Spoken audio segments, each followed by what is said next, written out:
Hi everyone, in front of me I've got Tecno Pova 6 Pro, and let me share with you how to soft reset this device.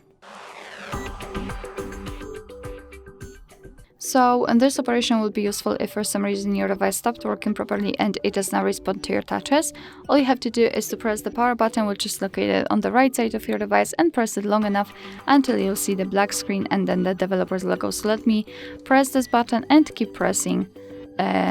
Even though you can see that here we've got the restart option, let's pretend that we cannot tap on it and keep pressing. We've got the black screen, which is a really good sign. Keep pressing. We've got the developer's logo, which means that we just successfully soft reset our device. Alright, so that will be all. Thank you so much for watching. I hope that this video was helpful, and if it was, please hit the subscribe button and leave the thumbs up.